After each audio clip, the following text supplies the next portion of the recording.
I don't know my account number, but I'm Josh and I'm from the UK, near Cambridge. Now, I have to say it was a little bit of a surprise to see your name on the start line. You were last seen, 2 or 3 weeks ago? Less than that, I think. On the Silk Road mountain race. So talk me through a little bit what happened on Silk Road and what was behind the decision to come here. I scratched Silk Road race. I was riding well, but I just developed a bit of play in the dynamo hub I was running. After the many river crossings that we did, it kind of took me by surprise a little bit. I was expecting a bit more life. I knew that I had to make a decision on Arabelle Pass. There was a big loop at the top, and if I turned right, it'd be another 200 odd K at 4,000 metres, well, between 3,000 and 4,000 metres, with another big river crossing and no resupply and no one to get you out of trouble. Or I could turn left and basically freewheel to CP3 and scratch. And I decided to do that because my wheel was wobbling all over the place and it was like riding with the brakes on.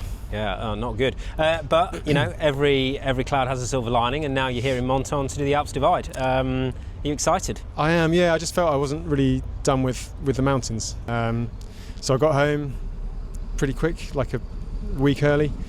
Looked at the calendar, knew this was like around this sort of time, and it was 2 weeks away.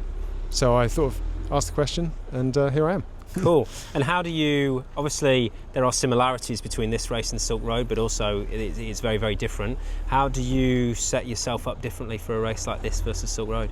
Well, I guess the bike's very, very similar. The gears basically got washed and put back on the bike again. There's not really much different. Maybe like slightly smaller down layers, not quite as extensive sleeping gear.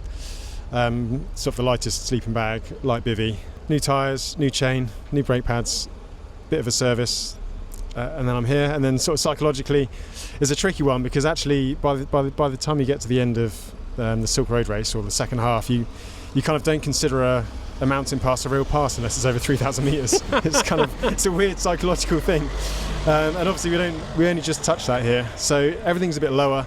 But they're still big mountains, so I've got to be careful not to be complacent. Because but I mean, clearly you are in great shape. You were riding super strong at Silk Road. How are you going to approach this one? I'll just see what happens. You know, I wasn't planning to be here, so I'll just ride and see how it pans out. You know, cool. I could be flying, I could get halfway and have a breakdown and just need like a 12-hour sleep. But equally, I have been at altitude for almost 3 weeks. Yeah, it takes a toll on your body, but also it can it can do good things as well, so we'll see. Cool, awesome. Well, look, have a great race. It is really exciting to see you here. I'm sure we'll see you right at the head of things, having some fun. So yeah, have fun, and we'll see you out on the course.